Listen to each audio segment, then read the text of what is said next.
الحمد للہ وکفا والصلاة والسلام علی عبادہ الذین اصطفیٰ خصوصاً علی افضلہم وخاتم النبیین محمد الامین وعلی آلہ وصحبہ اجمعین اما بعد فاعوذ باللہ من الشیطان الرجیم بسم اللہ الرحمن الرحیم والذین لا یشہدون الزور واذا مروا باللغو مروا کراما والذین اذا ذکروا بآیات ربہم لم یخروا علیہا صما وعمیانا والذین یقولون ربنا ہب لنا من ازواجنا وذریاتنا قرۃ اعین واجعلنا للمتقین اماما اولئک یجزون الغرفۃ بما صبروا ویلقون فیہا تحیۃ وسلاما خالدین فیہا حسنت مستقرا ومقاما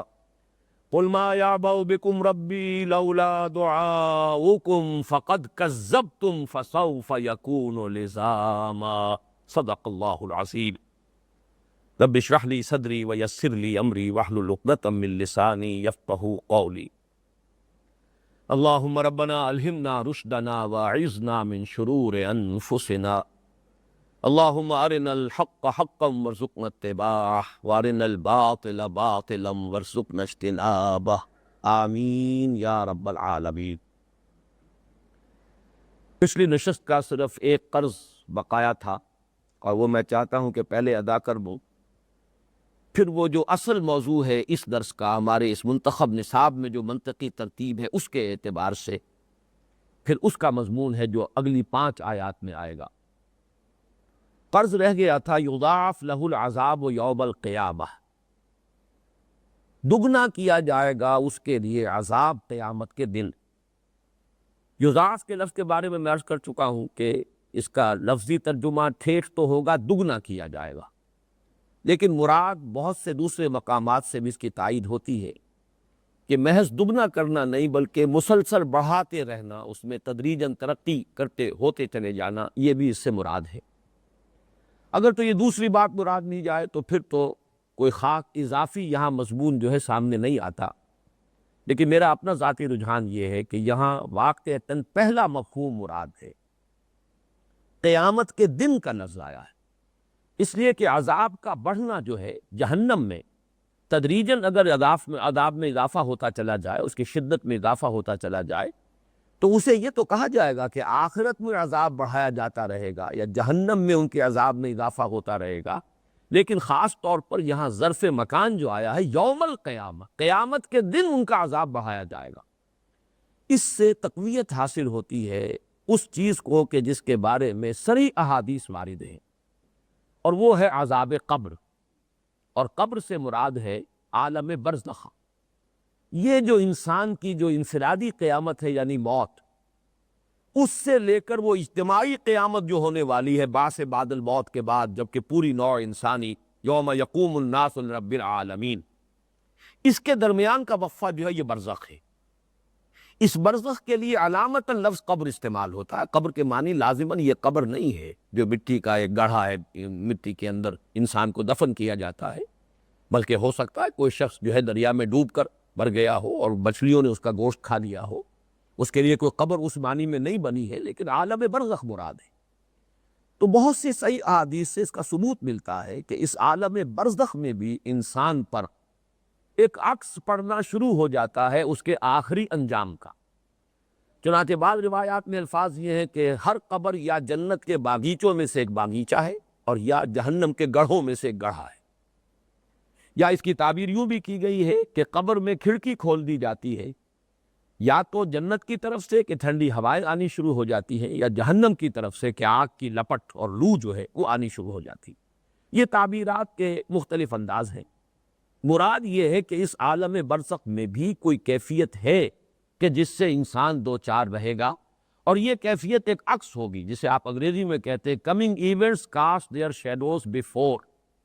یقیناً وہ جہنم میں داخلہ تو ہوگا قیامت میں حساب کتاب کے بعد، جنت میں داخلہ ہوگا وہ بھی قیامت میں روز حساب کتاب کے بعد، لیکن اس سے پہلے، اور اس کی تائید حاصل ہوتی ہے سورہ قیامہ میں جو ہم نے نقشہ دیکھا تھا کہ جب کھڑے ہوں گے میدان حشر میں اس وقت بھی لوگوں کے چہروں کے اوپر ان کا انجام لکھا ہوا ہوگا.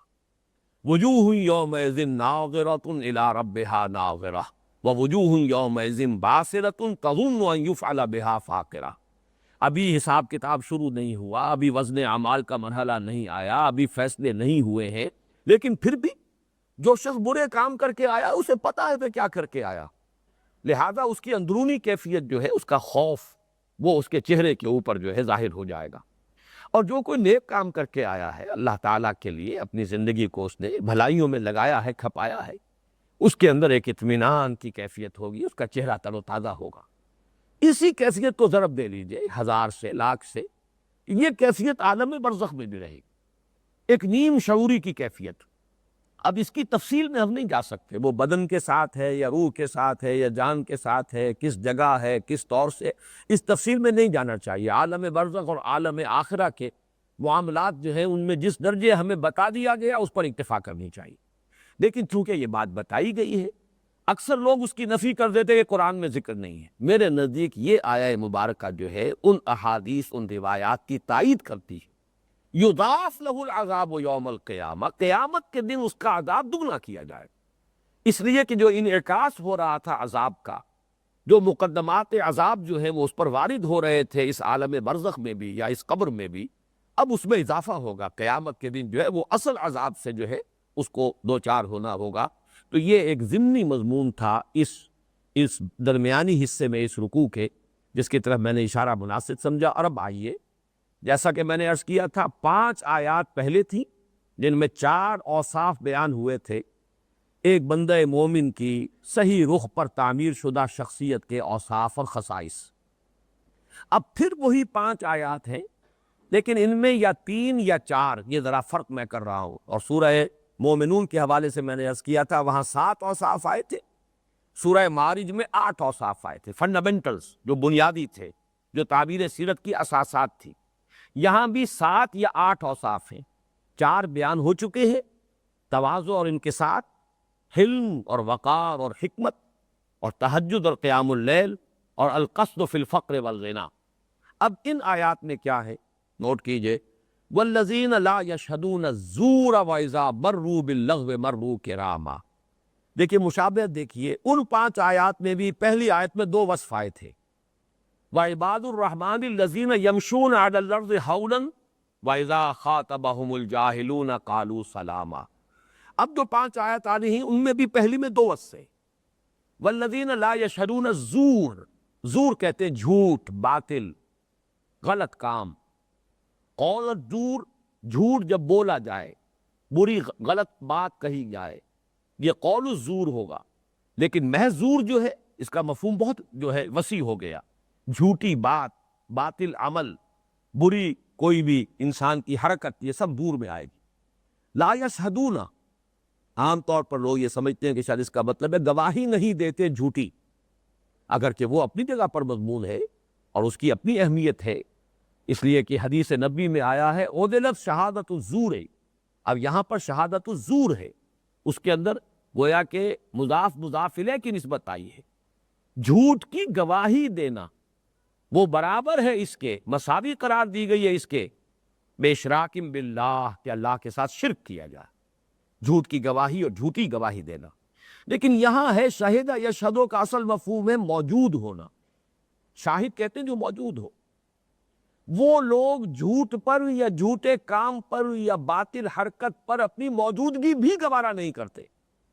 اس درجے حمیت حق ان میں پیدا ہو جاتی ہے. یہ ہے وہ تعمیر شدہ شخصیت، بندہ مومن کے دل آویز شخصیت کے جو اوصاف ہیں ان میں سے، کہ اس درجے غیرت حق پیدا ہو جاتی ہے، اس درجے حمیت حق ان میں شدید ہو جاتی ہے کہ جہاں جھوٹا کاروبار ہو رہا ہو، جہاں جھوٹ کا لین دین ہو رہا ہو، جہاں جھوٹ کا قول و قرار ہو رہا ہو، جہاں جھوٹ گھڑا جا رہا ہو، وہاں وہ اپنی موجودگی بھی گوارا نہیں کرتا. ان میں اس درجے بیزاری پیدا ہو جاتی ہے جھوٹ سے. وَإِذَا مَرُّوا بِاللَّغْوِ مَرُّوا كِرَامًا، اور جب وہ ان کا گزر ہو جاتا ہے لغو پر. اس لغو کی بحث ہو چکی ہے سورہ مومنون میں. وَالَّذِينَ هُمْ عَنِ اللَّغْوِ مُعْرِضُونَ، وہ لوگ کہ جو لغو سے اعراض کرتے ہیں، اجتناب کرتے ہیں. لغو کہتے ہیں اس شے کو کہ جو بے معنی ہو، لا یعنی ہو. جس سے نہ دنیا کی کوئی ضرورت پوری ہو رہی ہو اور نہ آخرت کا کوئی نفع حاصل ہو رہا ہو۔ وہ لغو ہے، معصیت نہیں، لغو۔ لغو اس کو کہیں گے جو گناہ نہیں ہے، معصیت نہیں ہے، لیکن یہ کہ اس سے نہ تو دنیا کی کوئی ضرورت پوری ہو رہی ہے ضروریات دنیا میں سے، اور نہ ہی کوئی آخرت کا نفع حاصل ہو رہا ہے، کوئی ثواب حاصل ہو رہا ہے، کوئی اجر ہے، وہ لغو۔ تو ان کا لغو کا ارادہ کرنا تو بہت دور رہا، بالارادہ لغو کا ارتکاب کرنا، لغو کا قصد کرنا، خود ارادہ کر کے کسی لغو کام میں شامل ہونے کے لیے جانا، یہ تو سوال ہی نہیں۔ اگر اتفاقاً گزر ہو جاتا ہے لغو پر سے تو بھی وہ اس میں توجہ نہیں کرتے، اس میں دلچسپی نہیں لیتے، کرامہ باعزت طریقے سے اپنے دامن کو بچاتے ہوئے وہاں سے گزر جاتے۔ یہ ہے در حقیقت وہی اساسات، والذین عن اللغو معرضون، اور یہاں وَإِذَا مَرُّوا بِاللَّغْوِ مَرُّوا کِرَامًا، یہ سائملٹینیس کنٹراسٹ جو ہے، تقابل فوری جو ہے، وہ اساسات تعمیر کی، تعمیر سیرت کی اساسات، اور یہ تعمیر شدہ شخصیت کے اوصاف، ان میں یہ فرق و تفاوت رکھیے۔ اس کے بعد فرمایا وَالَّذِينَ إِذَا ذُكِّرُوا بِآيَاتِ رَبِّهِمْ لَمْ يَخِرُّوا عَلَيْهَا صُمًّا وَعُمْيَانًا، اور وہ لوگ کہ جب انہیں یاد دہانی کرائی جاتی ہے ان کے رب کی آیات کے ذریعے سے تو نہیں گر پڑتے ان پر اندھے اور بہرے ہو کر۔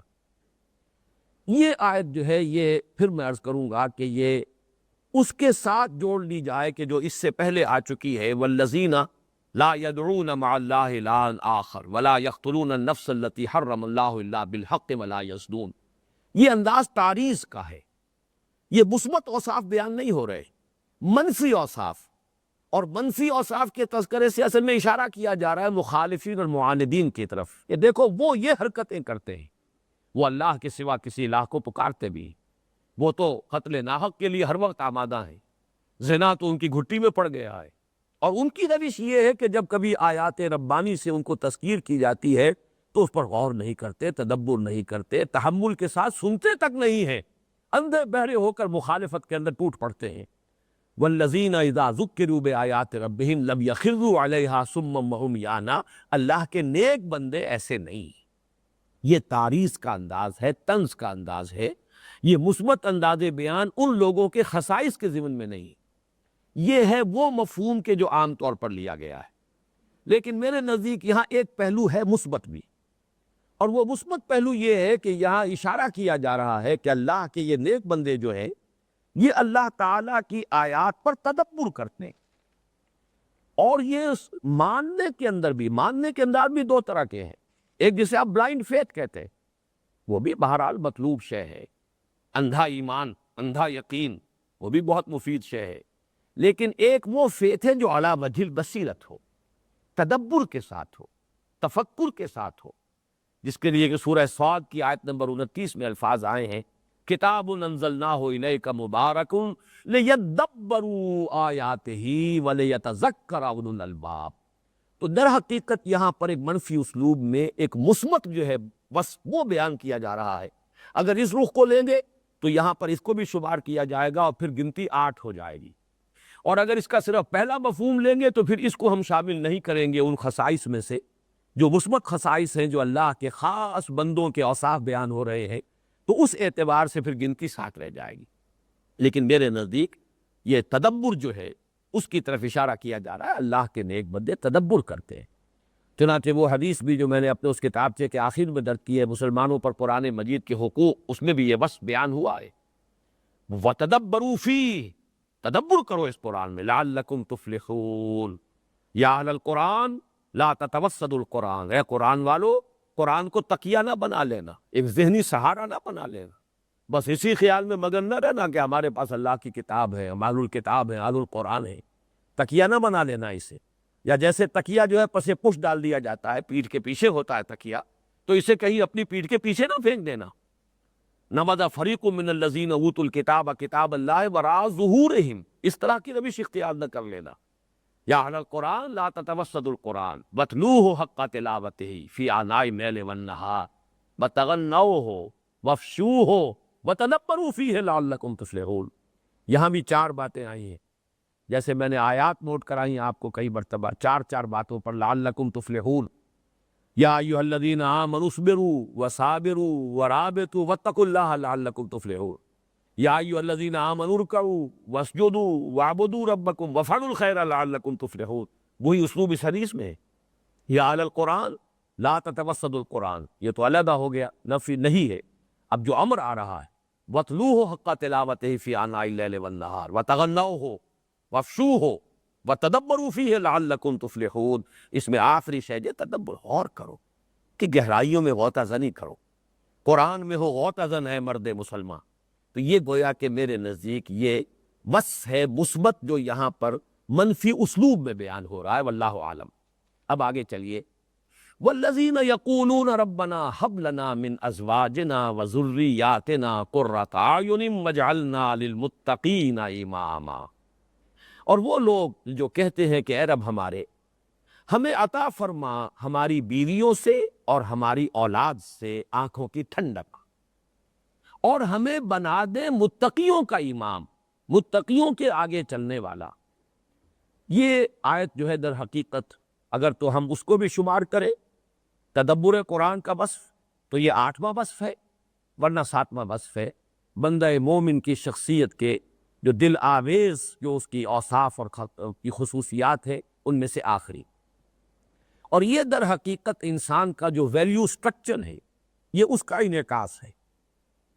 انسان کے نزدیک جس شے کی اہمیت ہوتی ہے وہ کسی وجہ سے وہ اگر خود نہ بھی حاصل کر سکا ہو تو وہ لازماً چاہے گا کہ میری اولاد وہ اس کو حاصل کرے، اور اگر بہروپیہ ہے، بظاہر دینداری کا لبادہ اوڑھے ہوئے ہے، حقیقت میں اس کے باطن میں دین نہیں ہے، تو صاف نظر آ جائے گا کہ وہ اپنی اولاد کو دین کی طرف نہیں لائے گا، چاہے اس نے خود ایک پروفیشنل دین اختیار کیا ہوا ہے، چاہے اس کی اپنی روزی دین ہی سے لگی ہوئی ہے، لہذا وہ تو نوکری کا معاملہ ہے، پیشے میں عیب نہیں، رکھیے نہ فرحات کو نہ، وہ تو پیشہ ہے، تو پروفیشنل ایکٹیویٹی ہے، وہ سارا جبہ قبا اور جو بھی عبا قبا ہے وہ تو سب در حقیقت جو ہے وہ تو ایک پروفیشنل ریکوائرمنٹ ہے۔ وہ اپنی اولاد کو ادھر نہیں لے کے جائے گا، اس کی تربیت ہوگی دنیا کی طرف، ان کی تعلیم ہوگی دنیا کے لیے، اس لیے کہ اس کے اپنے باطن میں جو اصل جس پر اس کا ایمان اور یقین ہے وہ دنیا ہے، آخرت نہیں۔ لیکن اگر کسی کے دل میں آخرت ہے تو اپنی اولاد کے لیے ظاہر بات ہے انسان وہی چاہتا ہے جس کو وہ حقیقتاً وقی اور قیمتی سمجھتا ہے۔ اس کے لیے دعا ہوگی، اے رب ہمارے، ہماری اولاد کو، ہماری بیویوں کو نیکی کا راستہ عطا فرما، نیکی پر چلا، متقین بنا، وجعلنا للمتقین اماما۔ یہاں پر بظاہر جو ہے یہ خیال ہو جاتا ہے کہ شاید یہ امامت اور قیادت اور لیڈری کی درخواست پیش کی جا رہی ہے کہ ہمیں لیڈر بنا دے، امام بنا دے، قائد بنا دے، یہ مراد نہیں ہے، بلکہ جن کے ہم امام ہیں انہیں متقی بنا دے۔ ہر انسان امام ہے، کلکم راعٍ وکلکم مسئول عن رعیتہ، تم میں سے ہر ایک کی حیثیت ایک چرواہے کی ہے۔ ظاہر بات ہے کہ میں اپنے گھر کا سربراہ ہوں، میرے اہل خانہ جو ہے میں ان کا امام ہوں، اور میں صرف یہ چاہتا ہوں کہ میری جو امامت میں اللہ نے جن کو دیا ہے، میرے چارج میں جن کو دے دیا ہے اپنے بندوں میں سے، جو مجھے بیٹے اور بیٹیاں عطا کی ہے، اللہ کی دین ہے، اللہ نے انہیں میرے چارج میں دیا ہے، وہ میرے پاس اللہ کی امانت ہے، ان کے بارے میں یہ خواہش کہ وہ متقی ہوں، اس لیے کہ اس کا نقشہ کھینچا گیا، قیامت میں یہی حال ہوگا، انسان چلے گا تو ظاہر بات ہے اس کے پیچھے پیچھے اس کی اولاد آ رہی ہوگی۔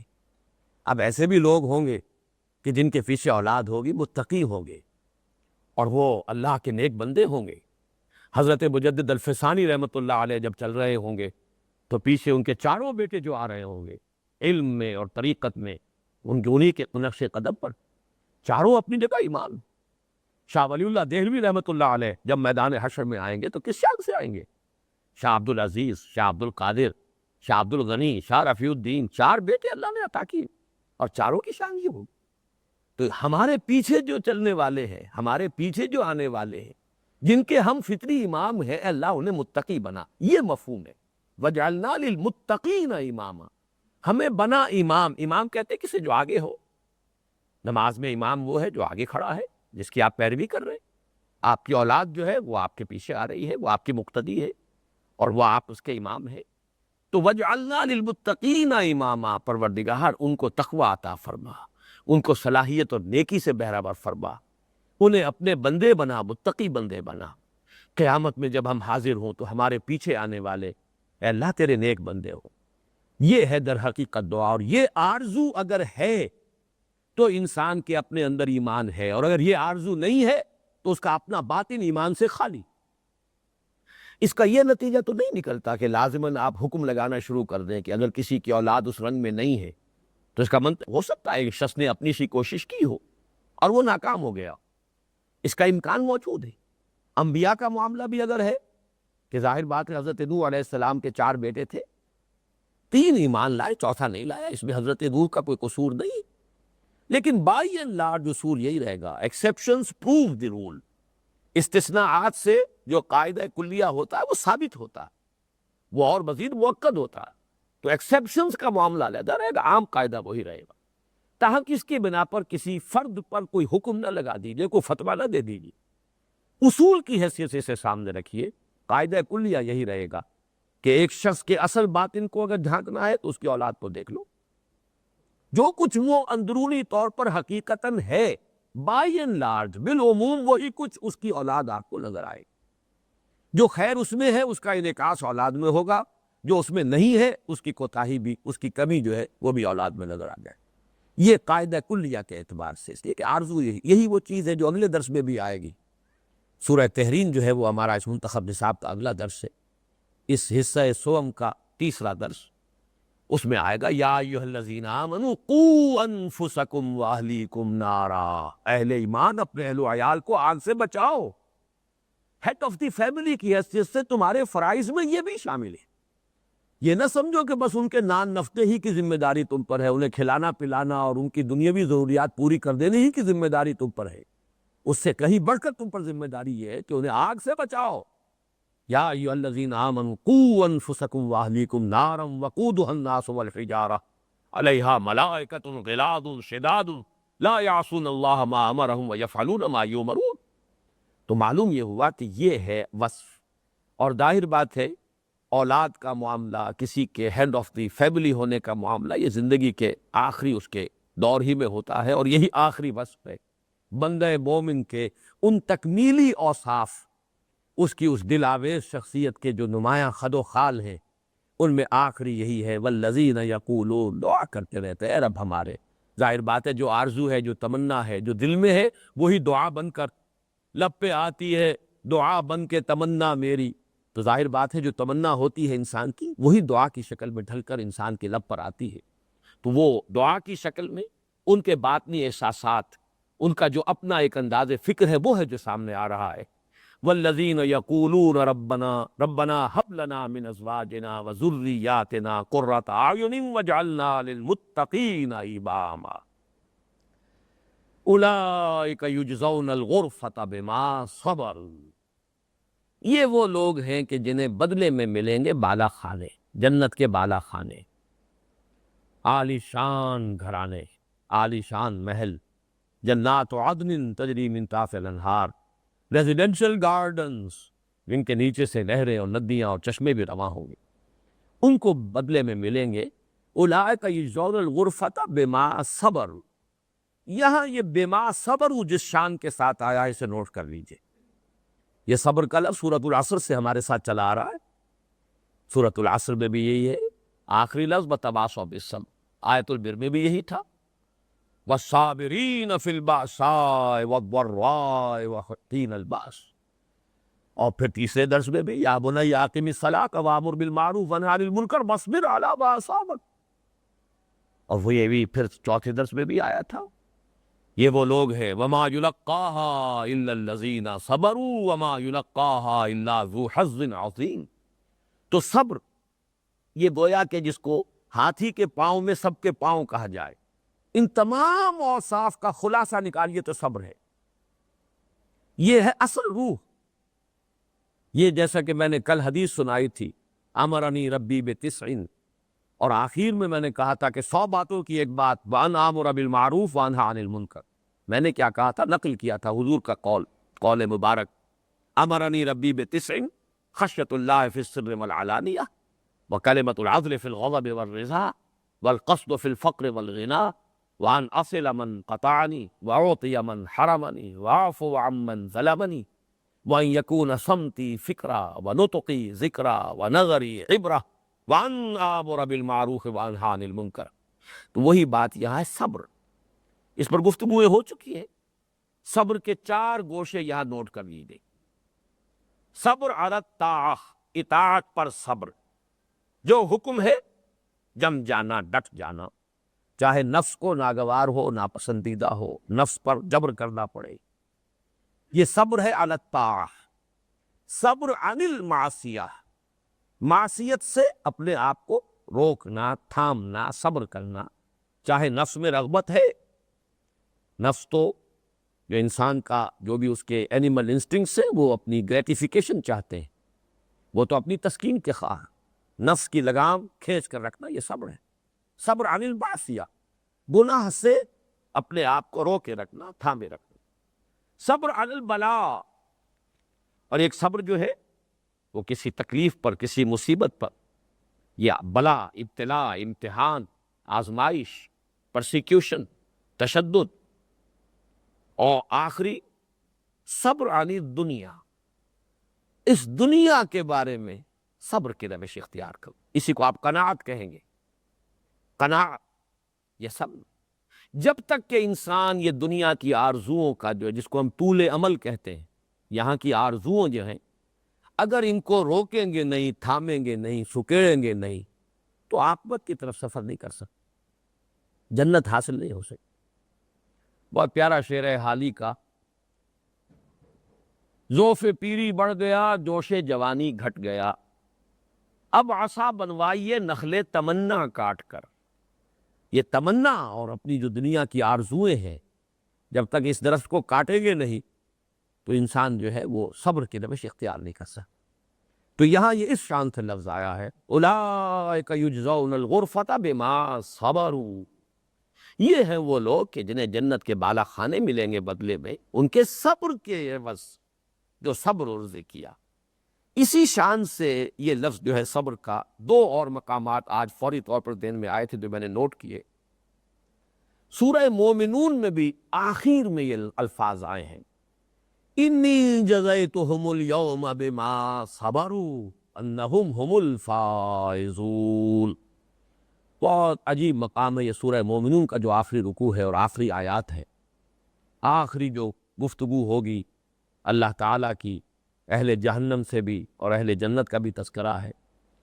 انی جزیتہم اليوم بما صبروا، اللہ فرمائیں گے ان جہنمیوں سے، میرے کچھ بندے تھے، تم ان کا مذاق اڑایا کرتے تھے، استہزاء کرتے تھے، بنظر حقارت دیکھا کرتے تھے، اس لیے کہ وہ دنیاوی اعتبار سے بڑے کم تھے، تم سردار تھے، تم چودھری تھے، تم سرمایہ دار تھے، تم دولت مند تھے، تم مترفین میں سے تھے، ہمارے ان بندوں کو تم نے استہزاء کا ہدف بنایا۔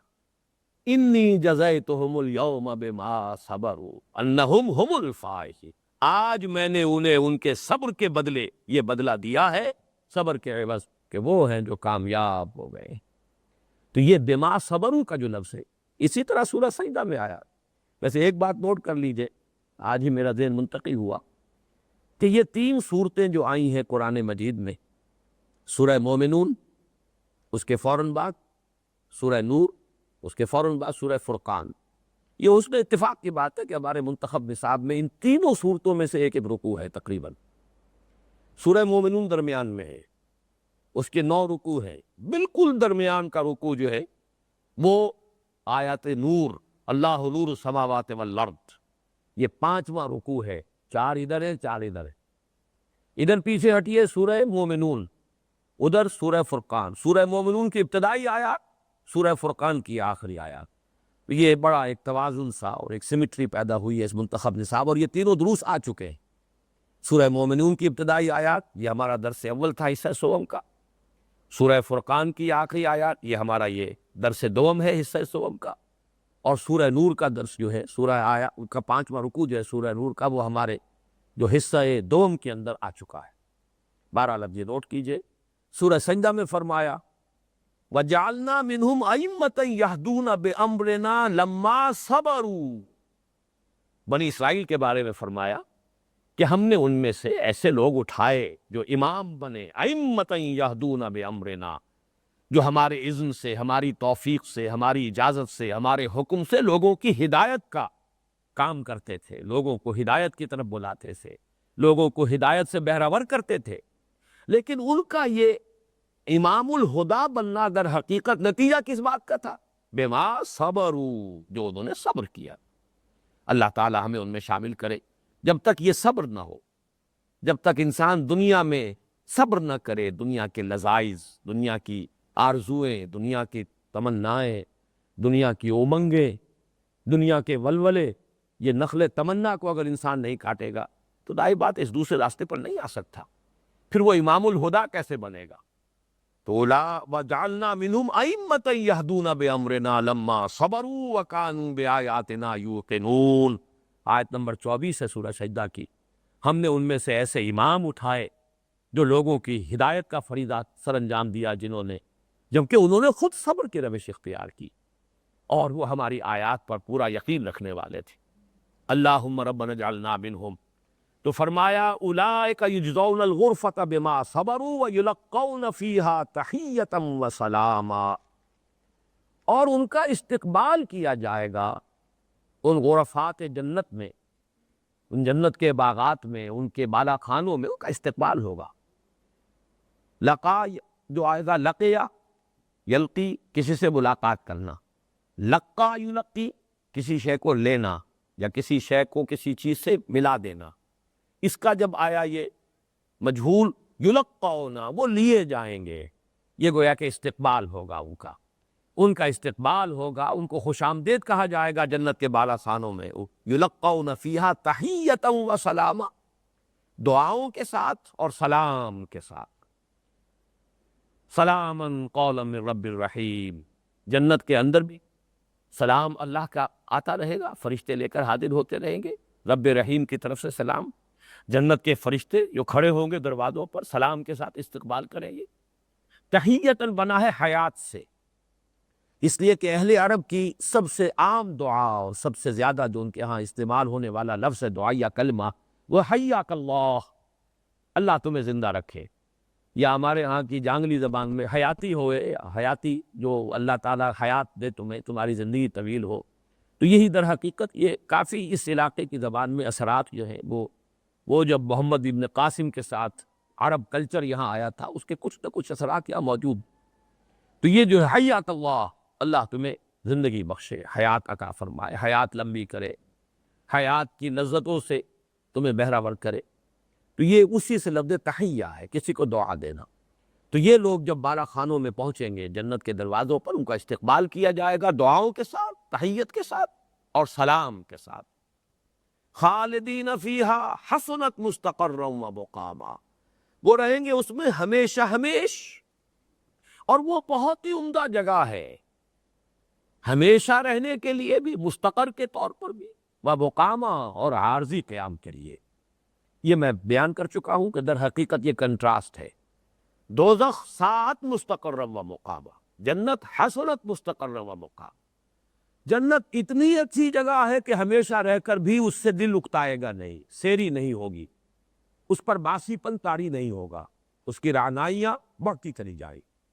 جہنم اتنی بری جگہ ہے کہ ایک لہجے کے لیے بھی قدم اگر اندر گیا تو پوری ہولناکی اور اپنے سارے شدائد کو تم پر وہ پوری طرح عیاں کر دے۔ آخری آیت اب آ گئی ہے، اور جس کا میں نے عرض کیا کہ یہ در حقیقت ہمارے درس کے اس مضمون سے متعلق نہیں، بلکہ بنیادی ایمانیات کی جو بحث ہے، حکمت ایمان، اس سے متعلق۔ ایمان باللہ یا معرفت خداوندی سے متعلق 2 آیات شروع میں تھی، درمیان میں ان خصائص و اوصاف کے ضمن میں کہ جو بندہ مومن کی شخصیت کے نمایاں خد و خال ہے، جنت اور دوزخ کا ذکر آ گیا۔ ساعت مستقرا و مقاما، حسنت مستقرا و مقام۔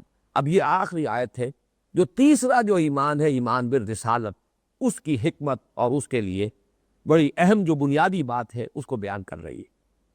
قل ما یعبأ بکم ربی لولا دعاؤکم فقد کذبتم فسوف یکون لزاما۔ اے نبی کہہ دیجئے، میرے رب کو تمہاری کوئی پرواہ نہیں ہے، یا کیا پرواہ ہے تمہاری میرے رب کو۔ یہ ماں جو ہے یہاں دونوں ہو سکتے ہیں، ماء نافیہ بھی، نفی کے لیے، کوئی پرواہ نہیں ہے میرے رب کو تمہاری، اور ماء استفہامیہ بھی، کیا پرواہ ہے میرے رب کو تمہاری؟ لیکن یہاں بھی استفہام انکاری ہوگا، یعنی مراد ہے تاکید کے ساتھ انکار کرنا، نفی ہی مراد، چاہے اس کو مائے استفہامیہ کہا جائے یا مائے نافیہ کہا جائے۔ اب ان کہتے ہیں ثقل کو، وزن کو، تو لا یعبا بہی، وہ شے کہ جس کے اندر کوئی اہمیت نہ ہو، کوئی وزن نہ ہو، کوئی اس کی کوئی وقت نہ ہو، اس کو کہا جائے لا یعبا بہی۔ تو قل ما یعبأ بکم ربی، اللہ تمہیں کوئی اہمیت نہیں دیتا۔ اس میں در حقیقت پس منظر میں کیا ہے کہ نبی صلی اللہ علیہ وسلم جس طرح اپنے آپ کو ہلکان کر رہے تھے دعوت میں، گویا کہ لوگوں کے پیچھے پیچھے پھر رہے ہیں، دروازوں پر دستک دے رہے ہیں، لوگ استہزاء کر رہے ہیں، پھر بھی آپ اللہ کا کلام سنا رہے ہیں، اللہ کا پیغام پہنچا رہے ہیں۔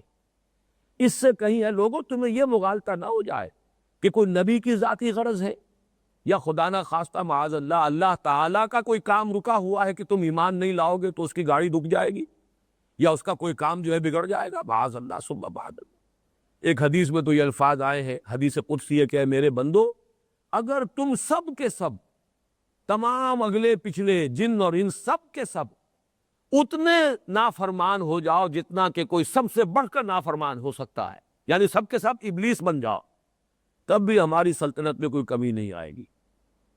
اور اگر تم سب کے سب اولکم و آخرکم و جنکم و انسکم، اولین و آخرین اور جن اور انسان سب کے سب اتنے نیک ہو جائیں جتنا کوئی نیک ہو سکتا ہے، سب ابو بکر صدیق بن جائیں یا سب جو ہے وہ بڑے اولیاء اللہ بن جائیں، تب بھی ہمارے کارخانے قدرت میں کوئی اضافہ نہیں ہو جائے گا۔ اللہ غنی عن العالمین۔ تو یہ نہ سمجھو کہ کوئی اللہ کی احتیاج ہے، یہ نہ سمجھو معاذ اللہ کہ نبی کی کوئی ذاتی غرض ہے، وہ کوئی اپنے دبدبے کے لیے اور اپنے اقتدار کے لیے۔ ظاہر بات ہے ہر طالب اقتدار بھی محنتیں کرتا، ہر جاہ کا طالب جو ہے مشقتیں کرتا ہے۔ بابر نے جیسی کچھ مشقتیں کی تھی، آخر اس کا نتیجہ تو نکل آیا ہے، سلطنت قائم کر دی، لیکن جیسی مشقتوں میں سے وہ گزرا ہے، واقعہ یہ کہ ناقابل تصور ہے۔ لیکن یہ کہ یہ سمجھ لو نہ اللہ کی کوئی غرض ہے، نہ ہمارے نبی کی کوئی غرض۔ قل ما یعبأ بکم ربی، یہ ساری جو بھی ان کو جو دھن سوار ہے، اور وہ جو ہر وقت جو ہے یہ لگن لگی ہوئی ہے کہ کسی طرح تم ہدایت پر آ جاؤ، یہ تمہاری بہتری کے لیے، تمہاری بھلائی کے لیے۔ اور اصل بات آگے آ رہی ہے، لولا دعاؤکم، اگر نہ ہوتا تمہارا پکارنا یا تمہیں پکارنا۔ یہ دعاؤکم کے دو معنی ہو سکتے ہیں، یا تو یہ مضاف مضاف الیہ ہے، یعنی کم کی ضمیر مجرور ہے مضاف الیہ کی حیثیت سے، تو تمہارا پکارنا، یا یہ دعاؤکم ہے، یہ کم کی ضمیر جو ہے منصوب ہے، مفعول ہے یہ، اگر نہ ہوتا تم کو پکارنا، تمہیں پکارنا۔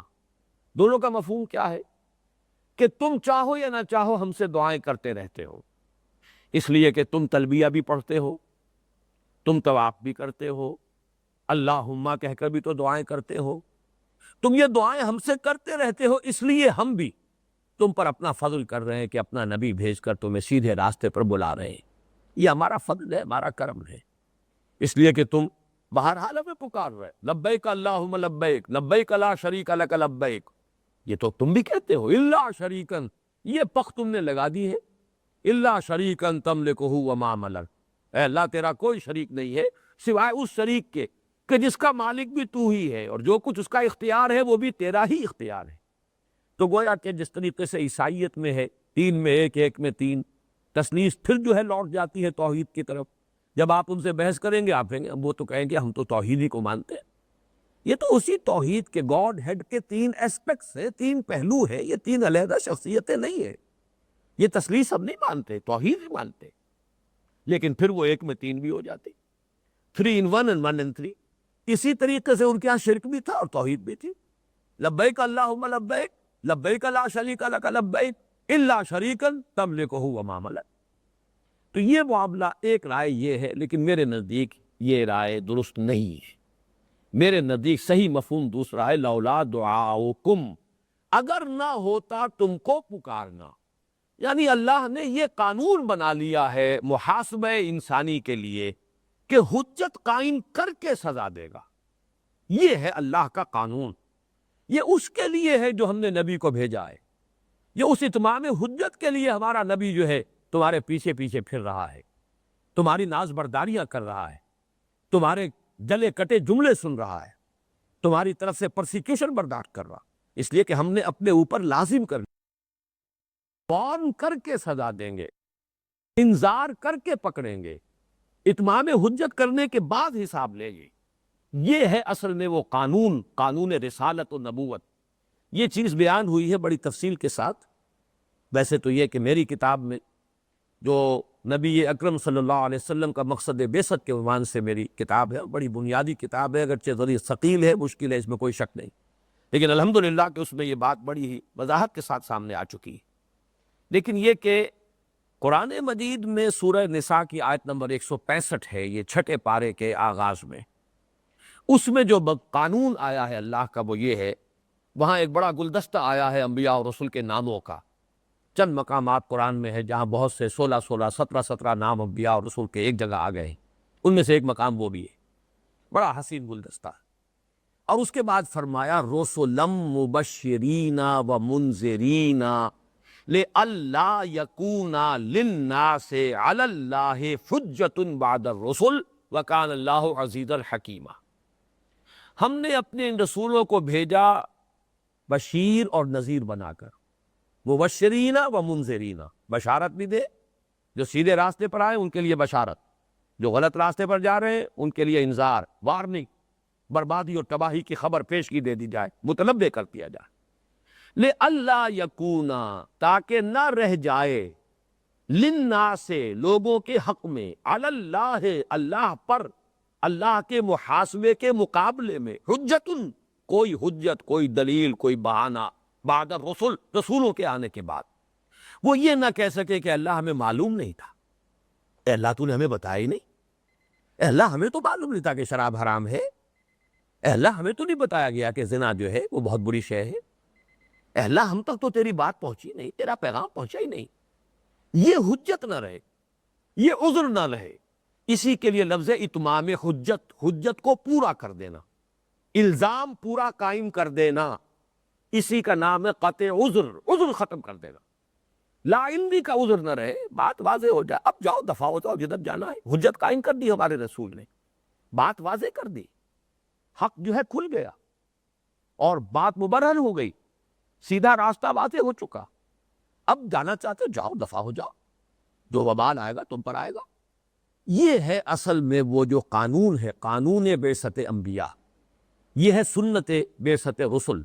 اللہ تعالیٰ کا یہ ضابطہ ہے، لولا دعاؤکم، اگر تمہیں وارن کرنا مقصود نہ ہو، اگر تم پر حجت قائم کرنی مقصود نہ ہوتی تو تمہارے رب کو تمہاری کوئی پرواہ نہیں ہے، نہ ہمارے اس بندے کو محمد کو صلی اللہ علیہ وسلم کوئی اس کی احتیاج ہے یا اس کی کوئی غرض ہے، کوئی اس کا ذاتی مقصد ہے، معاذ اللہ ثم معاذ اللہ۔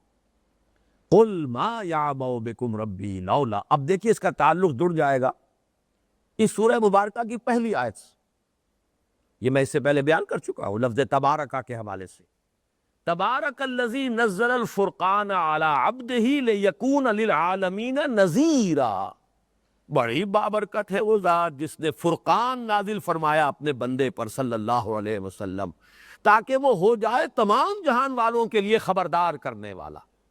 تو پہلی آیت نذیرا، تبارک الذی نزل الفرقان علی عبدہ لیکون للعالمین نذیرا، اس اول کو آخر کے ساتھ جوڑیے، قل ما یعبأ بکم ربی لولا دعاؤکم، کہہ دیجئے نبی کہ میرے رب کو تمہاری کوئی پرواہ نہیں ہے، اگر نہ ہوتا تمہیں پکارنا مقصود نہ ہوتا، تم پر حجت قائم کر دینا یہ مقصود نہ ہوتا، فقط کذبتم، تو تم نے جھٹلا دیا ہے نا، فسوف یکون لزاما، تو اب یہ عنقریب تم پر لاگو ہو کر رہے گا، چمٹ کر رہے گا۔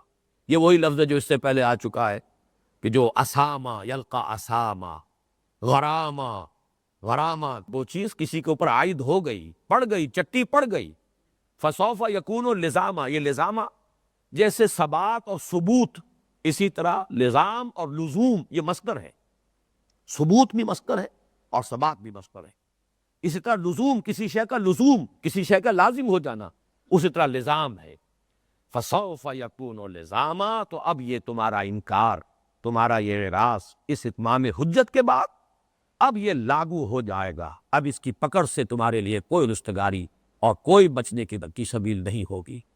بارک اللہ لی و لکم فی القرآن العظیم ونفعنی وإیاکم بالآیات والذکر الحکیم۔